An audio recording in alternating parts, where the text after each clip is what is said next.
This video is intended to show how a Fujifilm Flenex rubber-based water wash photopolymer plate is made using an ESCO CDI Crystal 4835 and a C-Touch combination processor and exposure unit. Using the C-Touch top drawer, a quick back exposure is accomplished. It is then taken to the ESCO CDI Crystal for loading and then imaging. The extended foot pedal at the bottom front allows the cover of the crystal to open.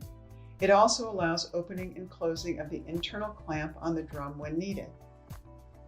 The cover film is removed from the plate in one movement, gaining access to the black mask layer where exposing an image is accomplished and the cover film is disposed of.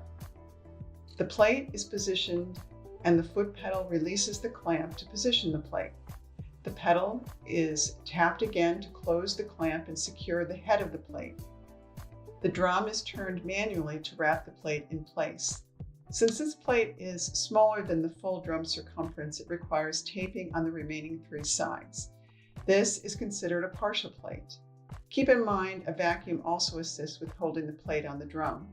It's recommended the tape extend all the way around the drum to secure it in place while the drum is rotating during the imaging process. If the plate were full size, it could just be clamped at both the head and tail without any taping required. Full size also allows for faster imaging time. Once all three sides of the plate have been secured with tape, the cover is closed and latched by simply pressing down on the cover. The tape used here is simple electrical tape, which doesn't leave behind any residue. Using the touch screen on the CDI, the file is released to image.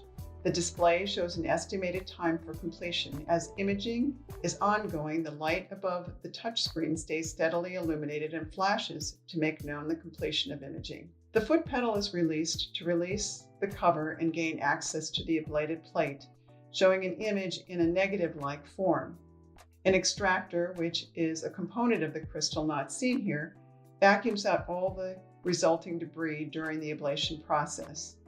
The tape is removed from all three sides of the plate and disposed of. The plate is then placed on the tray for support while the head clamp is released. Simply running a finger along the clamp helps release any area of the plate that may still adhere to the clamp, allowing easy removal of the plate from the drum. The vacuum helps secure the plate to the drum without the tape during this process. A touch screen selection will stop the vacuum while not in use. The plate is carried to the C-Touch for a main exposure to lock the polymers in place in the top drawer.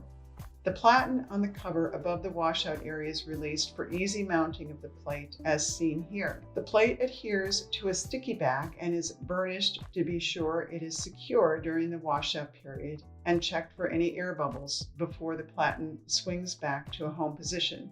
A menu selection on the control panel will close the cover and the platen will oscillate against brushes for washout for approximately 10 minutes.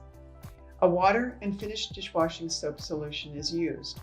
For the 2530 C-Touch, 23 ounces of finished dishwashing soap are used in a 33-gallon water tank. The cover opens automatically at the end of the washout time. The attached hose is used to rinse the plate of any remaining residue. The platen is released to position it for easy removal of the plate and is placed in one of three bottom dryer drawers. An approximate 15-minute dry time will begin. When the dry time is complete, the plate is transferred to another drawer of the C-Touch for post-expose and detack that are accomplished simultaneously, represented by green and gold lights that are lit on the front of the C-Touch. Fujifilm will provide general exposure times and works with the customer to fine-tune these settings for specific press conditions. The control panel has simple icons that are programmed to step you through the process. Total time to complete the plate averages around 35 minutes, not including the plate imaging time on the CDI. After the post-expose and detack are done, the plate is then completed and ready for the press room.